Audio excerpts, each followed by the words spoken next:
డబ్బులు లేని ఏ పని జరగట్లేదు, కోట్ల రూపాయలు కుమ్మరిస్తున్నారు, వ్యాపారం అయిపోయింది. ఇటువంటి వ్యక్తులు రాజకీయాలు రావడం వల్ల దేశం అభివృద్ధి అవుతుంది. ఇప్పుడు మా కిరణ్ గారు చెప్పాడు, మోడీ గారు కష్టపడి భారతదేశం పేరు నిలబెడుతున్నాను.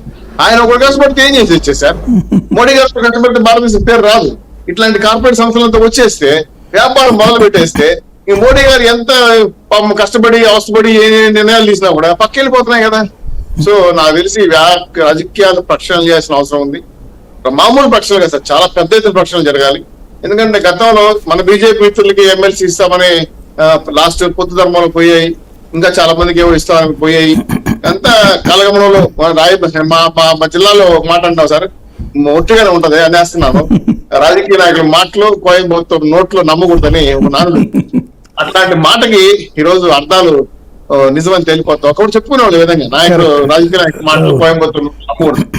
ఎందుకంటే ఏ హామీలు ఇస్తారో తెలియదు, ఎన్ని హామీలు ఇస్తారో తెలియదు. నేను జగన్మోహన్ మీద విమర్శించడం, వెంకటరెడ్డి నా మీద విమర్శించడం, కిరణ్ కుమార్ మంగోళ మీద అంటే ఇలా విమర్శలు చేసుకోవడం తప్ప, మా నోరు దోలు తేలాల్సిందే తప్ప వ్యవసాయంలో ఏమైనా మార్పులు రావట్లేదు, పెద్ద ఎత్తున కార్యక్రమాలు జరగట్లేదు.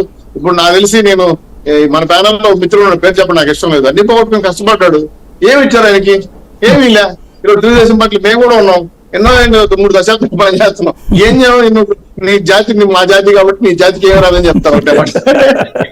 చాలా సింపుల్ గా ఉంటుంది. ఏమి మీ ముఖ్యమంత్రి నీకేం కావాలంటే ఇది ఎలా ఉంటుందంటే, ఇంటి కొట్టికి బాడుగ లేదని సాగుతుంది. అది కూడా చెప్తాను, ఇంటి కొట్టికి బాడుగ ఒకలాగా కానీ కొడుకు బాడు లేదన్నట్టు. అట్లా ఈరోజు రాజకీయాల్లో నిస్వార్థంగా పనిచేసే కార్యకర్తలు జెండాలు మోసుకొని చచ్చిపోతున్నారు. ఎవరో కార్పొరేట్ నాయకులు వస్తున్నారు, వ్యాపారాలు చేస్తున్నారు, వస్తున్నారు. కాబట్టి వ్యవస్థల పక్షాలు వచ్చే వరకు ఈ బాధలు తప్పవు సార్. వ్యవస్థల పక్షం వస్తుందంటే మరో పొత్తుల పత్రం సుభాష్ చంద్రబోస్ మరో గాంధీ రావాలి, వస్తే సంతోషిస్తాం. అందుకని నాకు ఈ దశ ఈ కల్చూపు నాకు లేడు కనపడలేదు. కాబట్టి కిరణ్ చెప్పినట్టు చెప్పబోయారు, పక్షాలు చెప్తే బాగుంటుందని నేను ఆశిస్తున్నాను. అట్లాంటి ఆసక్తి ఉంది ఒకడు. మంచి పాయింట్. వెంకటరెడ్డి గారు ఏమంటారు? అయ్య గారు నమస్తే, వాయిస్ వినపడుతుంది చెప్పండి. ముందుగా మీకు ప్యానల్ లో అందరికీ అట్లా జర్నలిస్ట్ యూట్యూబ్ ప్రేక్షకులకు నమస్కారం. ఫిబ్రవరి 23, 24 తారీఖు తెలుగుదేశం పార్టీ మొట్టమొదటి లిస్ట్ అనౌన్స్ చేసింది సార్. ఫిబ్రవరి 24. ఇప్పుడు ఇది ఆల్రెడీ 2 నెలలు అయిపోయింది.